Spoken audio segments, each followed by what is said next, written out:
Hello friends, কেমন আছো সবাই? আশা করছি সবাই ভালো আছো। আবারও চলে এসেছি পুরাতন কিছু জিনিস দিয়ে নতুন আইডিয়া শেয়ার করার জন্য।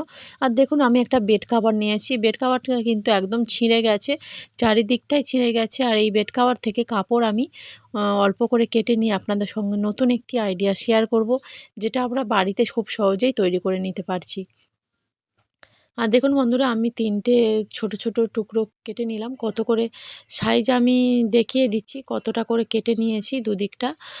তো এই জিনিসটা কিন্তু যেটা তৈরি করব, আমাদের অনেকটা দাম দিয়ে কিন্তু বাজার থেকে কিনে আনতে হয়। তাই এই সুন্দর একটা জিনিস আমরা বাড়িতে নিজের হাতে কিন্তু তৈরি করে নিতে পারি। আর দেখুন, এক সাইডটা আমি ১৮, আরেকটা সাইড কিন্তু ১৮, দুদিকের সাইড কিন্তু আমি ১৮, ১৮ করে কেটে নিয়েছি ৩ টে পার্ট। যে ৩ টে পার্ট নিয়েছিলাম, সেই ৩ টে পার্ট থেকে আমি ২ টো পার্ট নিয়ে নিয়েছি। একটা পার্ট আমি সাইডে রেখেছি, ওটা আমি পরে আপনাদের কাছে দেখাচ্ছি। তো দেখুন, আমি ২ টো পার্ট ভালো করে সমান করে বসিয়ে নিচ্ছি, যাতে না ছোট বড় হয়ে থাকে, এদিক ওদিক ছোট বড় হয়ে থাকতেই পারে। তো এটা সমান করে বসিয়ে নেওয়ার পরে কি করছি, এটাকে আমি মাপ দিয়ে নেব। এই দুটো কিন্তু ১৮, ১৮ করা পার্ট আছে। আর আমি এটাকে আ উল্টিয়ে দিলাম। সামন সামন পাটটা আমি ভিতরে দিলাম, যেহেতু এটা সেলাই করতে হবে। আর দেখুন, উপরের দিক থেকে আমি ৬ ইঞ্চি নিয়ে নিচ্ছি মাপ। আর যেখান থেকে মাপ নিয়েছিলাম সেখান থেকে আমি ৯ ইঞ্চি নিচের দিকে মাপটা নিয়ে নিলাম। নেওয়ার পরে কি করছি, আমি যেহেতু এটাকে লাইন করে দিতে হবে, জুড়ে দিলাম একটা লাইন টেনে। তো এখন আমি কি করব, এই দিক থেকে, এই সাইড থেকে দেখুন, আমি এখান থেকে উপর থেকে আরেক দিক থেকে এটাকে কিন্তু আবারও আমি ৮ ইঞ্চি মাপ নিয়ে নিলাম। নেয়ার পর আমি এখানে দেখুন, আবারও আমি লাইনটা একই সমান করে আমি এদিক থেকে ওদিকে জুড়ে দিলাম। তো দেওয়ার পরে আমি এখানে একটা রাউন্ড শেপ করে নেব নিচে থেকে। দুদিকে আমি রাউন্ড শেপ করব, উপরে আর নিচে যেখানে, যেখানে রাউন্ড শেপ করব আপনাদের দেখিয়ে দিচ্ছি। আপনারা যদি ভালো করে ভিডিওটা দেখেন তাহলে কিন্তু বুঝতে পারবেন খুব সুন্দর করে। আর রাউন্ড শেপটা আমি নিচেও দিয়ে দিলাম, আর উপরে এখান থেকেও রাউন্ড শেপটা দিয়ে দিলাম। দেওয়ার পরে কি করছি, আমি এটাকে কিন্তু যেমনভাবে আমি মাপ দিয়ে দাগ দিয়ে নিয়েছি, সেই দাগে দাগে এটাকে কেটে নেব। আপনারা চাইলে কিন্তু এর থেকে বড় মাপ করে নিয়েও কেটে নিতে পারেন। সুন্দর একটা অর্গানাইজার আপনাদের সামনে তৈরি করে দেখাচ্ছি। আপনারা চাইলে বাড়িতেই কিন্তু নিজেদের হাতে তৈরি করে নিতে পারেন। তো ভিডিওটা ভালো লাগলে অবশ্যই চ্যানেলটি সাবস্ক্রাইব করে পাশে থাকবেন। অবশ্যই একটা লাইক, অনেক অনেক শেয়ার করে দেবেন। আর কমেন্ট করে জানিয়ে দেবেন কেমন লাগলো। আর যেটা কেটেছিলাম সেটা বাদ পড়ে গেছে, ওটা আমি রেখে দিয়েছি। আর এটা কাটলাম, এটা আমি সাইডে রাখছি। আর এরপরে দেখুন, যে পার্টটা আমি নিয়ে নিয়েছিলাম, সাইডে রেখেছিলাম আরেকটা পার্ট, ৩ টের পার্টের মধ্যে থেকে। তো এই পার্টটাও আমি আপনাদের আরেকবার মাপ করে দেখিয়ে দিচ্ছি। ১৮ ইঞ্চি বাই ১৮ ইঞ্চি আছে। দুদিকেই সমান করে আমি কেটে নিয়েছি।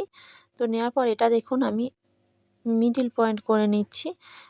মাঝখান থেকে আমি একটা জিপ লাগাবো, তাই আমি জিপটা যেহেতু ছোট আছে, ওর মাপ করে নিলাম, মাপটা কেটে নিলাম। নেওয়ার পর আমি এখান থেকে যতটুকু হয়েছিল ততটুকুই আমি কেটে নিলাম। নিয়ে মাঝখানে দেখুন, এটা কিন্তু আমার ব্যাক পার্ট।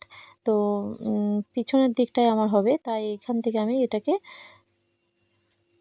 যে জিপটা নিয়েছি, সেলাই করে নেব। তো দেখুন, একদিকে জিপটা সেলাই করে নিয়েছি, আর একদিকে আমি এইভাবে বসিয়ে সেলাই করে নেব। নিলে কিন্তু আমাদের কোনো অসুবিধা হবে না। দেখুন, আপনাদের কাছে জিপ না থাকলে কিন্তু জিপ কোনো দরকার নেই। আপনারা পিছন দিকটা, যেহেতু এটা কিন্তু আমরা লাস্টের দিকে আমরা সেলাই করেও দিতে পারি। আর এটা আমি কতটা মাপ নিয়েছি দেখুন, আরেকটা বড় পার্ট আমি নিয়ে নিয়েছি। এটা ১৮ বাই আমি ৫৬ ইঞ্চি নিয়ে নিয়েছি। আমি আরও একবার আমি দেখিয়ে দিচ্ছি। তো দেখুন, এটা আমি ৫৬ ইঞ্চি নিয়ে নিয়েছি লম্বা, আর চওড়াটা আমি ১৮ ইঞ্চি নিয়েছি। নেওয়ার পরে কি করছি দেখুন, এটাকে আমি যে দুটো পার্ট কেটে আমি রেখেছিলাম, এটা দু সাইডের পার্ট হবে। তো একটা পার্ট আমি নিয়ে নিলাম, আর একটা সাইডে রাখছি, ওটাও আমার লাগবে। তো দেখুন, এখন আমি কি করব, যেটা বড় পার্টটা আমি কেটেছিলাম, সেটার সঙ্গে আমি এখানে যেভাবে সেলাই করতে দেখাচ্ছি সেইভাবেই আপনারাও এইভাবে সেলাই করে নেবেন। দেখুন, এক দিক থেকে আমি এইভাবে, এটা আপনারা চাইলে পিনও মেরে নিতে পারেন, বা পিন না থাকলে সেফটি পিনও দিয়ে দিতে পারেন। যে বড় অংশটা আমি ৫৬ ইঞ্চি নিয়েছিলাম, সেটা কিন্তু পুরো ঘুরে ঘুরে এখান থেকে দেখুন একদম নিচ পর্যন্ত আমি সেলাই করে নেব। এটা আমি নিচ পর্যন্ত একটু এক্সট্রা হয়েছে, এটাকে আমি কেটে দেব। তো সেলাই করে নিয়ে চলে এসেছি একদিকটা, আর একদিকটা আমার যেটা আমি রেখে দিয়েছিলাম আরেকটা পার্ট সেটা আমি সেলাই করে নেব।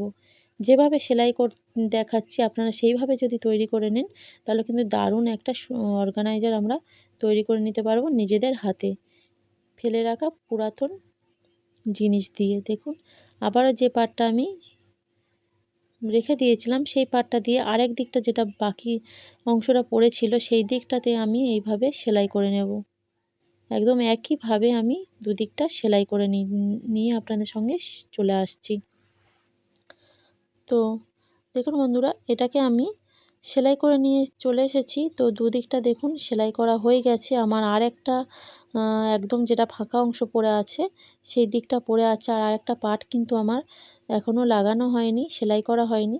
তাই আমি এটাকে উল্টিয়ে দিয়ে উল্টো পার্ট হিসাবে আমি এটাকে এখান থেকে যেভাবে দেখাচ্ছি সেই পুরো চারিদিকে কিন্তু আমার এটা সেলাই করে নিতে হবে। যেহেতু আমি এখানে জিপটা লাগিয়েছি তাই আমি কোনো অংশ ফাঁকা রাখবো না।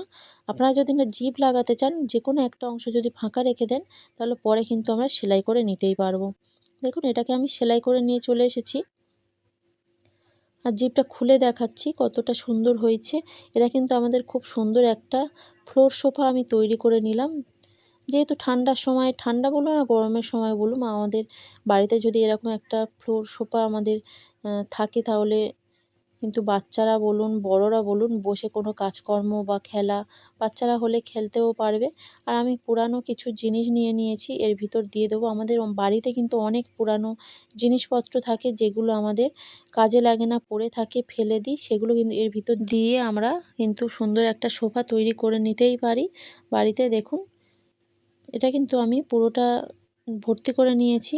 তো নেয়ার পরে দেখুন এটা ব্যাক সাইড হয়ে গেছে, কোনো সমস্যা থাকবে না যেটা বললাম আপনাদের। তো দেখাচ্ছি কতটা সুন্দর সোফাটা তৈরি হয়ে গেছে। কত সুন্দর সোফা আমরা বাড়িতে তৈরি করে নিলাম। দেখুন এই সোফা কিন্তু আমাদের অনেক দাম দিয়ে বাজার থেকে কিনে আনতে হয়। তাই বাড়িতে যদি এরকম পুরানো বেড কভার বা অন্য কিছু কাপড় দিয়ে আমরা তৈরি করে নিই আমাদের অনেক টাকা কিন্তু বেঁচে যাবে। বাড়িতে এইভাবে আপনারা এইরকম ফ্লোর সোফা কিন্তু তৈরি করে নেবেন। ভিডিওটা এই পর্যন্ত রাখছি। যে যেখানে আছেন ভালো থাকবেন, সুস্থ থাকবেন।